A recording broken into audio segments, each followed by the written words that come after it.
Alhamdulillah, syukur kita kepada Allah Azza wa Jal atas limpah dan rahmat kasih sayang Allah.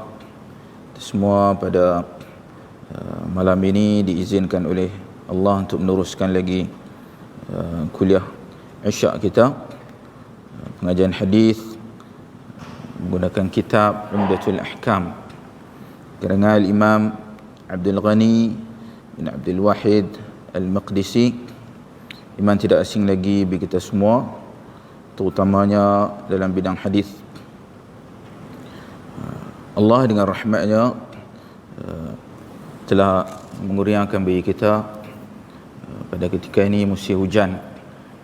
Kadang-kadang hujan siang, hujan juga malam, dan begitu juga di tempat-tempat yang lain di tanah Arab, terutamanya di Madinah.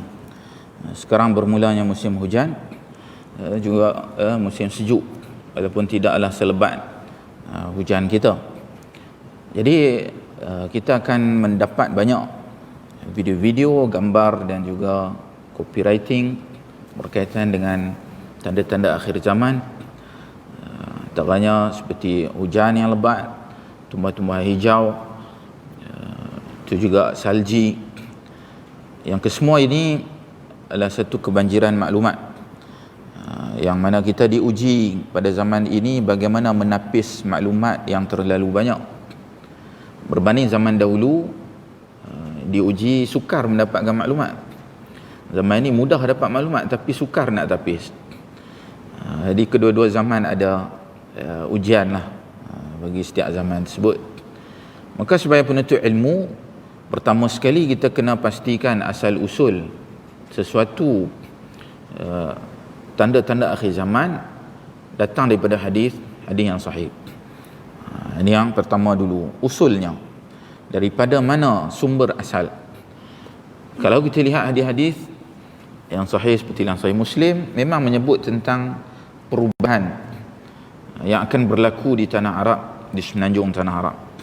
Antaranya hadis yang sahih Muslim yang Nabi SAW menyebut, la taqumus sa'atu hatta ta'uda ardul arabi murujan wa anharan. Maksudnya tidak akan berlaku hari kiamat sehinggalah tanah Arab ini akan bertukar menjadi murujan, akan kembali menjadi murujan, iaitu subur, serba hijau, wa anharan, dan diairi dengan sungai-sungai. Itu akan berlaku di tanah Arab. Dan sebagai hadis pula menyebut dengan jelas nama tempat. Seperti hadis yang sahih Muslim menyebut nama tempat Tabuk, iaitu sepadan pada Madinah, di utara pada Madinah. Selepas Tabuk, Jordan. Di Tabuk ini, ketika baginda SAW dalam ekspedisi peperangan Tabuk, baginda menyebut hahuna qad muli'a jinanan. Di sini nanti pada akhir zaman akan dipenuhi dengan jinan. Jinan daripada perkataan jannah, plural dia, jamak dia jinan, iaitu taman. Itu kita panggil syurga jannah kerana ia taman, taman-taman syurga. Jadi taman-taman ni serba hijau dan diairi sungai di kawasan nama Tabuk dengan khusus. Jadi secara umum dan secara khusus bahagian tempat. Maka yang pertama kita pasti memang ini salah satu tanda akhir zaman. Cuma yang kedua pula adalah dari sudut kefahaman satu hadis. Sejauh mana kita memahami hadis tersebut dengan kefahaman yang sahih. Jadi hadis sahih belum tentu kefahaman juga sahih. Belum tentu. Jadi dalam kita menerima sumber-sumber ni, video, gambar, kadang-kala caption tajuk dia tulis salji. Kita masuk kat dalam, bukan salji, ya adalah hujan batu ataupun hujan ais. Jadi dua benda berbeza tu, salji dengan hujan batu. Salji tempat yang betul-betul kuat sejuk. Hujan batu tempat yang sejuk boleh turun hujan batu. Ataupun caption tulis Madinah tapi masuk dalam bukan Madinah. Mungkin di Jordan, mungkin di Iraq, kelihatan macam di Madinah, tempat lain. Atau mungkin dalam Arab Saudi sendiri memang setiap tahun Arab Saudi ni turun salji. Tapi bukan semua tempat lah, setengah tempat macam Tabuk memang setiap tahun turun salji. Bukan fenomena baru. Juga di Ar sepadan Iraq, bahagian utara ni ada tempat-tempat turun salji. Jadi kena pasti kat mana tempat tersebut. Dan mungkin boleh turun salji dalam Madinah, namun bukan di bandar Madinah. Kerana Madinah ni satu negeri yang besar, dia memanjang ke utara. Macam kita di sini, Sarawak, negeri yang panjang, yang luas. Di antara bandar tu jauh. Miri dengan Kuching mungkin sangat jauh. Bandingan negeri-negeri kecil macam Selangor, wilayah Negeri Sembilan, kita jalan sikit dah sampai. Ada ya sepadan-sepadan yang kecil, yang dekat. Di Madinah ni besar. Bandar Madinah tidak pernah dalam sejarah, dekat Masjid Nabawi tidak pernah dalam sejarah turun salji. Tapi mungkin di sepadan-sepadan Madinah dekat dengan Tabuk boleh turun salji. Jadi mungkin di situ. Betul juga sungai-sungai, buah-buahan, sayur-sayuran. Jika di kawasan-kawasan bukit, itu memang setiap tahun begitu. Bukan fenomena baru. Di Taif, di Abha, di Al-Baha, bahagian selatan Taif, banyak bukit. Sampailah dekat sepadan Yaman, bukit-bukit ni, atas bukit dia macam tu lah. Fenomena tahunan dia. Namun secara keseluruhannya, memang apa yang sedang berlaku di Arab Saudi hari ini salah satu tanda akhir zaman. Secara keseluruhannya memang, kerana Arab Saudi sedang mengusahakan pertanian secara besar-besaran, skala yang sangat besar. Padang-padang pasir dah ditukar menjadi ladang-ladang, menjadi kebun. Bukan kebun-kebun kecil, tapi ladang yang besar. Dulu kita tak dengar Arab Saudi pengeluar minyak zaitun. Sekarang ni Arab Saudi antara pengeluar minyak zaitun. Ditanam zaitun di bahagian utara. Dulu zaitun ni banyak dekat Jordan, dekat Palestin, dekat Syria banyak. Tapi sekarang dekat Saudi pun banyak dah. Dan dalam satu temu ramah dengan seorang Badui, mereka tanya Badui itu tanam satu pokok nama moringa. Pokok tu kat sini orang-orang India banyak tanam. Nama macam-macam, tapi nama dia masyhur moringa. Badui ni tanam pokok itu di padang pasir, keliling kemah dia untuk menghadang ribut pasir. Jadi macam pagar lah, penampan. Itu je. Dia boleh hidup dengan mudah dekat padang pasir. Namun sekarang mereka tanam besar-besaran di Madinah, bukan di bandar Madinah, di Al-Ula, dalam 200-300 km dari bandar Madinah, naik ke utara. Penuh di padang pasir mereka tanam sekarang ni. Bayangkan kalau Badui tanam pun hidup, kalau tanam dengan teknologi moden lagi hidup. Badui yang tanam hentam macam tu pun hidup juga. Bayangkan 10 tahun akan datang bagaimana rupa Arab Saudi ni, Semenanjung Tanah Arab terutama. Mungkin kita pergi akan nampak hijau macam kat negara kita. Mungkin taklah sehijau seperti hutan-hutan simpan, kan, ataupun taman negara. Itu hutan sangat, mungkin tak sampai macam tu, tapi dia akan kelihatan hijau, serba hijau, terutama di bahagian-bahagian utara. Jadi ini semua membuktikan mukjizat Nabi kita sallallahu alaihi wasallam, yang mana ia pasti akan berlaku dan berlaku. Maka mudah-mudahan kita jangan terlalu obses dengan tanda-tanda akhir zaman ni sampai kita siang malam cerita teori konspirasi. Jangan pula sampai terlalu pasif. Kita tak ambil tu langsung perkembangan, terutama di Arab Saudi. Di sudut politik, di sudut peperangan, di sudut pertanian. Kerana di situlah akan berlakunya tanda-tanda akhir zaman. Jadi kita kena ada serba sedikit juga pengetahuan asas tentang isu semasa di sana. Begitu sikit peringatan untuk kita semua sebenar dengan musim sejuk ini. Mudah-mudahan tanda-tanda ini Allah jadikan mudah bagi kita untuk berhadapan dengannya. Baik tuan-tuan dan puan-puan dirahmati Allah sekalian, pada kuliah lalu kita berhenti hadis 109. Hadis 109 itu bab kaitan dengan basmalah. membaca basmalah dan surah Al-Fatihah. Hari ini insya-Allah kita masuk hadis seterusnya, hadis nombor 110. Iaitu bab berkaitan dengan sujud sahwi. Bab yang baru, kita masuk bab yang baru berkaitan dengan sujud sahwi. Baik, sujud sahwi, sahwu maksudnya lupa, lalai, tak ingat, tak perasan. Itu sahwi. Sujudus sahwi, mana sahwi itu nisbah, bukan sahwi itu saya. Kadang kita kalau ada ya kat belakang tu saya lah kan. Mana kejayaanku, kehormatanku, kemuliaanku. Sahwi ini nisbah, nisbah pada sujud tadi, ya, sujud bersempena dengan lupa. Itu makna sahwi. Baik, kita baca hadis pertama dalam bab ni 110. An Muhammad bin Sirin an Abi Hurairah radhiyallahu anhu qala shalla bina Rasulullah sallallahu alaihi wasallam ihda salatay al-'ashi. Qala Ibnu Sirina wa sammaha Abu Hurairah walakin nasitu ana.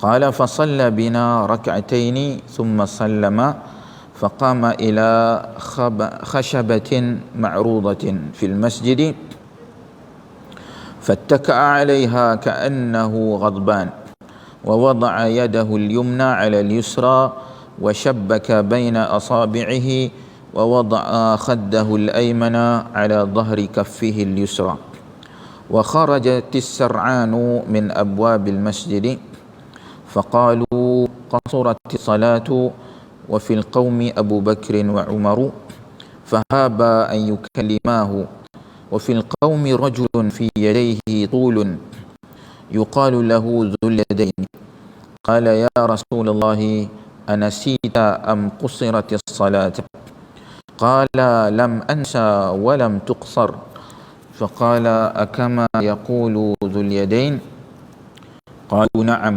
فتقدم فصلى ما ترك ثم سلم ثم كبر وسجد مثل سجوده أو أطول ثم رفع رأسه فكبر وسجد مثل سجوده أو أطول ثم رفع رأسه وكبر فربما سألوه ثم سلم قال فنبئت أن عمران بن حسين قال ثم سلم العشي ما بين زوال الشمس إلى غروبها قال الله تعالى وسبح بحمد ربك بالعشي والإبكار.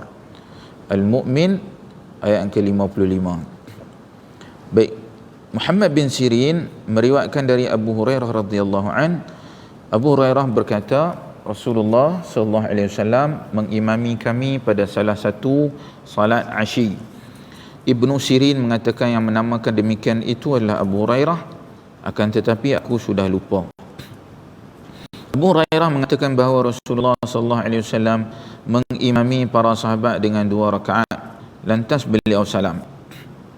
Beliau lalu bangkit menuju kayu yang terpasang di masjid dan bersandar padanya, seolah-olah beliau sedang marah.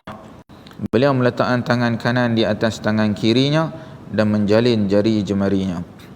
Beliau meletakkan pipi kanan di atas punggung telapak tangan kiri.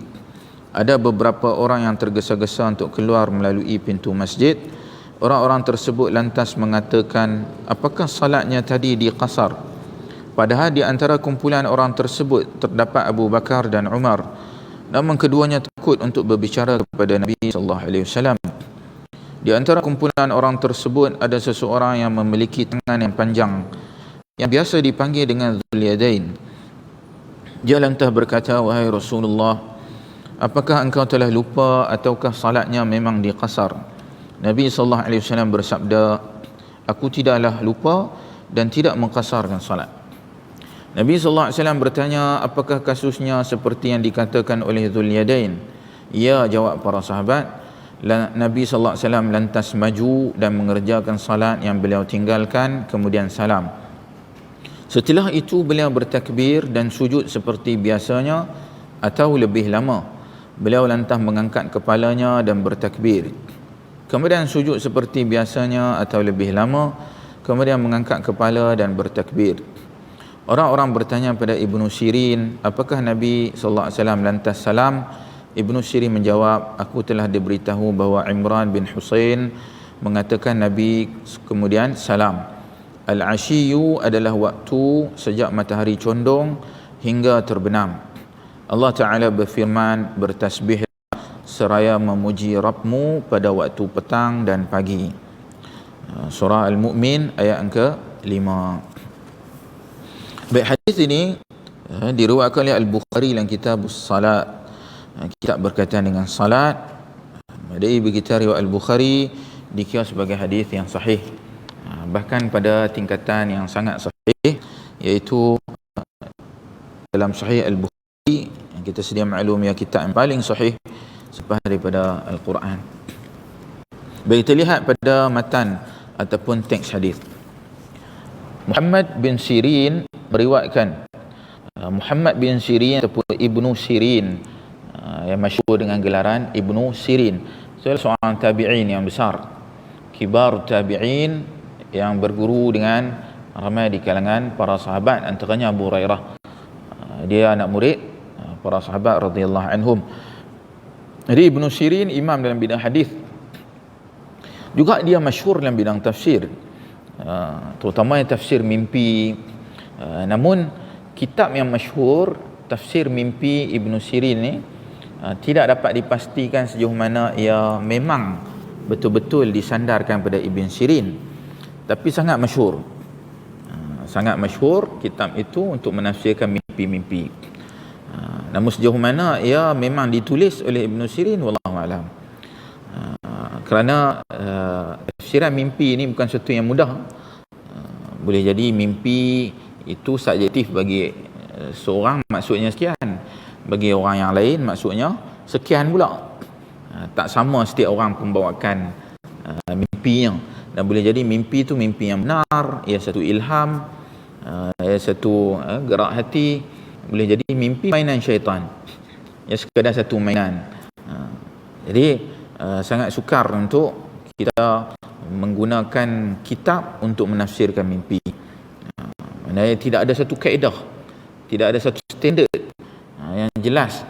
Hanya dengan teori kita boleh menafsirkan mimpi. Kadang-kadang ia adalah satu yang Allah bagi petunjuk pada sebahagian orang. Tapi kalau kata kita buat satu teori, orang alim pula boleh ambil teori yang sama, yang ni agak sukar.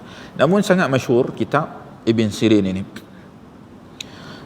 Baik, dia meriwayatkan dari Abu Hurairah radhiyallahu anhu. Abu Hurairah sahabat Nabi yang masyhur, sahabat yang paling banyak meriwayatkan hadis di antara semua. Di sudut banyaknya hadis. Abu Hurairah nama Abdul Rahman ibn Sakhrin, telah lalu pada kuliah-kuliah yang lepas, mengatakan bahawa Rasulullah sallallahu alaihi wasallam mengimami kami pada salah satu salat asyi. Baik, salat asyi, salatul asyi, kalau al-asyiyu, kalau dia satu-satu kita panggil al-asyiyu, tapi kalau dia jadi mudhafun ilaih, dia jadi perkataan yang kedua, macam Abdul Rahman, Abdullah, Abdul Rahim, dia ada dua perkataan. Kalau dia perkataan yang kedua mudhafun ilaih, dia baca baris bawah. Sebab tu kadang kita baca dekat tadi salatil asyi, terjemahan dia salat asyiyu, asyiyu. Kalau kita baca salatul asyiyi, itulah kalau kita ambil dua perkataan yang mana ia satu set. Kalau kita nak baca asyiyu saja, ia tidak memberi makna salat itu sendiri. Jadi kena salatul asyiyi, baris bawah. Apa makna salat asyiyi ni? Dia di akhirnya dia ceritakan al-asyiyu adalah waktu sejak matahari condong. Condong maksudnya zuhur. Matahari condong yang dimasukkan adalah zuhur, tergelincir. Maksudnya waktu zuhur. Kalau tegak atau belum zuhur, bila dia condong, dia dah tergelincir, maka masuk waktu zuhur. Jadi asyiyu ni mungkin zuhur hinggalah terbenam. Terbenam termasuklah asar. Bila terbenam maghrib, maghrib tak masuk asyi. Jadi asyi ni sama ada zuhur atau asar, salah satu daripada dua salat ini. Tu kalau orang tanya apa salatul asyi, salah satu zuhur atau asar. Itu yang dimaksudkan. Jadi nama-nama solat ni dia ada pelbagai nama. Macam solat subuh kita panggil salatul fajri, solat fajar boleh juga. Jadi zuhur asar pun kita panggil salatul asyi boleh juga. Kalau kata kita nak bagi ingat, tak mau lupa apa benda salatul asyi ni, kita boleh praktik. Isteri dia tanya nak pergi mana, nak pergi salatul asyi. Nak pergi solat zuhur contohnya, nak pergi solat asar salatul asyi, saya nak pergi solat asar. Isyak pun macam al-atamah, nama lain bagi isyak boleh juga, salatul atamah, saya nak pergi solat atamah ataupun solat isyak. Itu antara nama-nama yang ada dalam hadis yang tak begitu masyhur, tapi menunjukkan betapa kayanya perbendaharaan kata dalam bahasa Arab. Dia bahasa wahyu, ya, bahasa yang istimewa, yang terpilih, maka dia kaya dengan perbendaharaan kata. Namun walaupun bahasa Melayu tak boleh lawan, tak mungkinlah, mustahil boleh melawan bahasa Arab, kerana ia bahasa agama, bahasa Quran, bahasa hadis. Tetapi bahasa Melayu pun tak kurang hebat. Tak kurang hebat kalau dari sudut perbendaharaan kata ni kaya juga. Terutamanya kalau orang kampung bercakap, orang tua-tua kat kampung bercakap, kaya dengan istilah. Contohnya macam istilah lusa. Lusa dalam bahasa Arab tak ada lusa. Dalam bahasa Arab tak ada istilah lusa. Satu istilah tak ada. Dia panggil al-yawmul ladzi ba'dal ghad, hari selepas daripada esok. Dia punya panjang. Dia tak ada satu perkataan lusa. Dapat kat Melayu lusa, pendek je. English pun saya ingat tak ada perkataan lusa kan. Tomorrow, day after tomorrow. Maknanya hari selepas daripada esok. Lusa juga, tapi dia ada banyak perkataan. Tu kaya lah bahasa Melayu ni. Macam kita kata bawa. Bawa kita boleh kata junjung, kelek, mungkin jinjing. Bawa juga kan. Bawa tu ada macam-macam jenis bawa. Tu antara kekayaan. Jadi kita kena menghidupkan kekayaan bahasa ini seperti mana bahasa Arab ia hidup dengan apa? Ada penuturnya kan juga orang Arab menghidupkan bahasa itu. Jadi ia hidup selain daripada ia hidup disebabkan Quran, disebabkan hadis. Jadi itu antara apa istilah kaitan dengan salat, iaitu salatul asyi. Itu salat zuhur ataupun asar. Jadi kenapa dia sebut solat asyi ni? Sebab dia solat ni mesti 4 rakaat. Zuhur dengan asar dia mestilah 4 rakaat. Kalau solat lain mungkin subuh 2, maghrib 3. Jadi yang berlaku ni zuhur atau asar iaitu pasti 4 rakaat. Ibnu Sirin mengatakan yang menamakan demikian itu adalah Abu Hurairah, akan tapi aku sudah lupa. Abu Hurairah dah beritahu kat dia zuhur atau asar, tapi dia lupa, dia tak ingat salah satulah zuhur atau asar. Jadi kadang-kala perawi hadis pun boleh lupa. Boleh lupa, tapi mereka ini, kategori mereka ni dia lupa benda-benda kecil je. Macam zuhur atau asar masih 4 rakaat, dia tak ada beza hukum. Benda-benda kecil kadang dia boleh lupa, kerana dia manusia biasa. Nabi SAW pun boleh lupa, apatah lagi tabi'in, walaupun dia besar, dia hebat, dia boleh lupa juga. Namun lupa itu mestilah terbukti. Terbukti, kita tak boleh kata ni hadis ni sahih, mana tahu Al-Bukhari lupa. Kita tak boleh sembrono tuduh Al-Bukhari lupa kot. Terbukti lupa baru lupa. Terbukti bahawa dia lupa baru lupa. Jika tak, maka ia disepakati bahawa ia sahih. Baik, Abu Hurairah radhiyallahu anhu mengatakan bahawa Rasulullah sallallahu alaihi wasallam mengimami para sahabat dengan 2 rakaat, lantas beliau salam. Sedangkan tadi solat zuhur atau asar yang pasti 4 rakaat, tapi baginda sallallahu alaihi wasallam terlupa, dia solat 2 rakaat kemudian salam. Beliau lalu bangkit menuju kayu yang terpasang di masjid dan bersandar padanya. Baik, khasyabah ni kayu, boleh jadi juga khasyab ini batang-batang kayu. Jadi kayu di sini mungkin kita kata ia adalah satu tiang, mungkin juga kita kata ia adalah mimbar, pada awal zaman Islam, Nabi SAW mimbarnya satu batang pokok kurma. Dia bukan mimbar yang proper, satu batang macam satu tiang, baginda sandar saja dekat tiang tu. Lepas pada tu barulah dibuat mimbar yang ada 3 anak tangga, yang proper lah, dibuat oleh seorang wanita Ansar. Kemudian dia mimbar yang lama itu menangis. Itulah dalam hadis Sahih Bukhari, pokok kurma menangis. Memang menangis sungguh. Sampai hari ni orang buat lagu pokok kurma menangis. Memang betul pokok kurma tu menangis, dan baginda peluknya, dan dia pun diam, tak menangis lagi dah.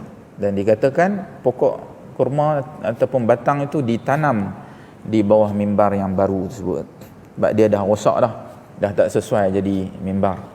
Jadi mungkin yang tu ke, mungkin juga tiang yang mana kebiasaannya ia digunakan di dalam bangunan seperti mana masjid.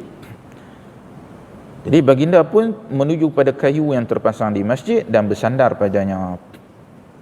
Maknanya baginda memang dia ada benda tak kena, dia dapat rasakan benda yang tak kena. Bukan kebiasaan selalu baginda SAW lepas solat dia bangun, kemudian dia menuju ke satu tempat pergi bersandar. Bukan kebiasaan. Ini kerana dia ada satu benda yang merunsingkan dia, ada benda yang tak kena. Jadi perbuatan ini bukan satu kebiasaan. Kebiasaan sunnah Nabi sallallahu alaihi wasallam lepas solat maka duduk, sama ada duduk kita nak ubah kaki ke, nak tetap ke, tak ada masalah. Tak ada masalah. Nak tukar posisi, tapi duduk sebentar dan zikir. Begitu juga doa.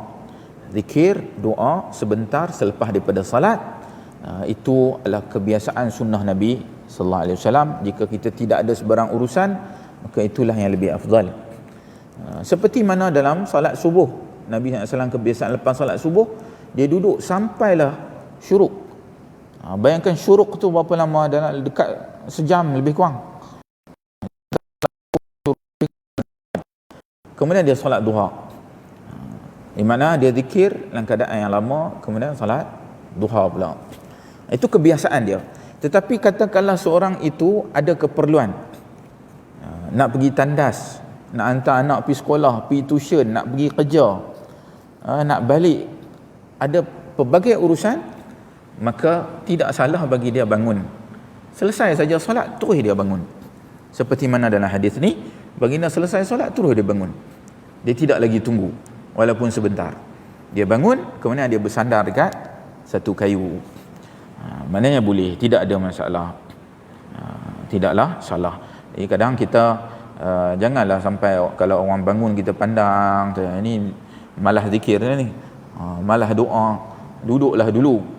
Mungkin dia nak buang air besar, tengah kawan tengah sakit perut, laju semacam balik, mungkin sakit perut.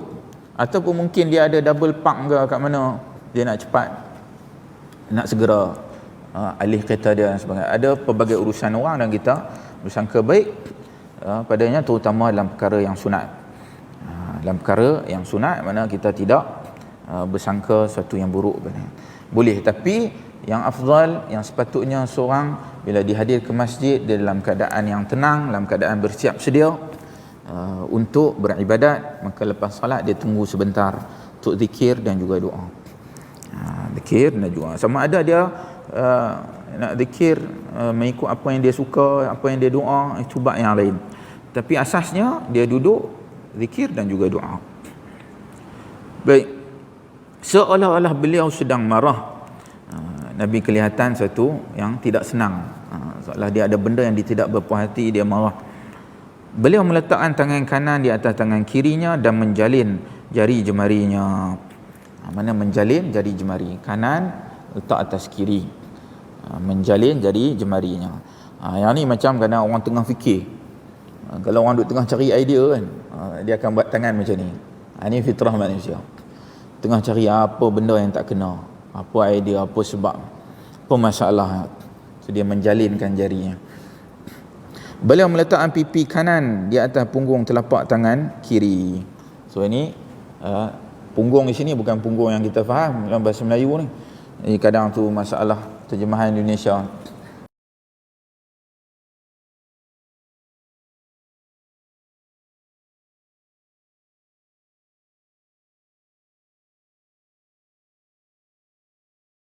zahir dia ataupun dia panggil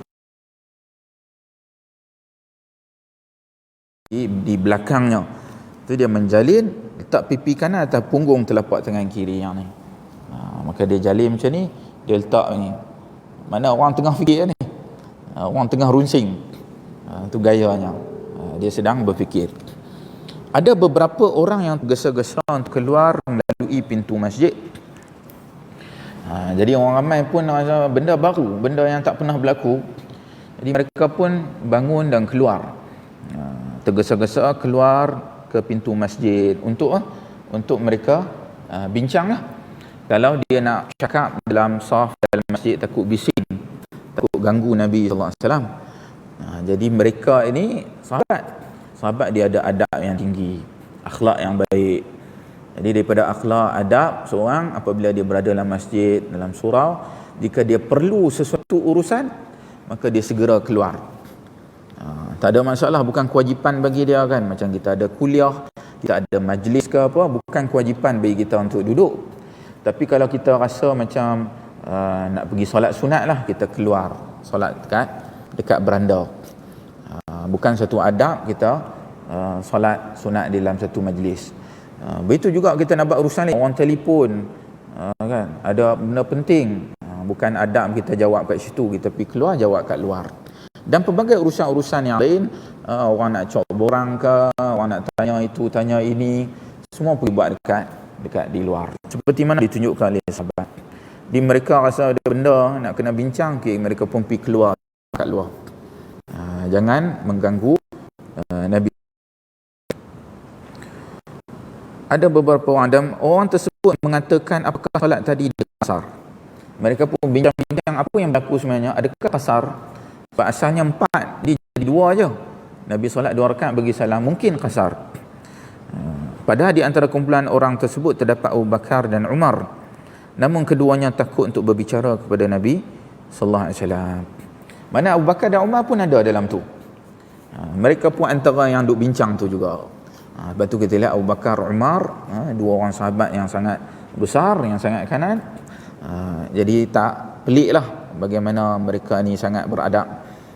Mereka lah yang keluar dan berbincang di luar. Dan pada masa yang sama, mereka takut berbicara pada Nabi SAW. Dia takut untuk berbicara dengan Nabi, seolah-olah macam nak pertikaikan, macam nak kritik Nabi SAW, macam nak cadangkan kepada dia, nak kata Nabi lupa, Nabi silap. Mereka tak berani, takut. Tapi entah bagaimana orang pada zaman ini yang bukan sahabat boleh cerita perkahwinan Nabi, macam mana keluarga dia, boleh kritik dia dari sudut seks, iaitu hubungan suami isteri. Dia jumpa Nabi pun tak pernah, dia sahabat pun tak. Jadi sahabat yang duduk dengan Nabi, yang sangat cinta pada dia, yang kenal dia luar dan dalam, mereka pun tak berani, hanya nak tanya Nabi lupa ataupun tidak, Nabi silap ke apa. Jadi kita hari ni kena sangat berhati-hati, kerana apa? Ia boleh bawa pada kufur. Syahadah yang pertama dan syahadah yang kedua. Syahadah yang kedua boleh terbatal apabila kita tidak beradab dengan Nabi sallallahu alaihi wasallam. Dan di antara adab dengan baginda adalah dalam terjemahan hadis, mestilah terjemahan tersebut memberi gambaran-gambaran yang baik, yang mulia, yang positif sedaya mungkin terhadap baginda sallallahu alaihi wasallam. Kadang-kala tafsiran-tafsiran ataupun terjemahan kurang sesuai. Macam Nabi SAW tidak terlalu pendek, tidak terlalu tinggi. Jadi perkataan pendek itu kurang sesuai. Kata Nabi tidak terlalu rendah, tak terlalu tinggi. Walaupun rendah dengan pendek sama aja. Tapi kalau kita kata fulan rendah, fulan pendek, dua benda yang berbeza. Tu bila kita nak pilih satu perkataan tu kita kena fikir lama. Perkataan sesuai tak dengan Nabi? Kadang saya tengok terjemahan tangan baginda SAW besar. Tangan besar, kalau kita kata orang tu tangan dia besar, benda tu macam tak apa sesuai, tak apa kena. Dia tak kata tangan Nabi itu besar, tangan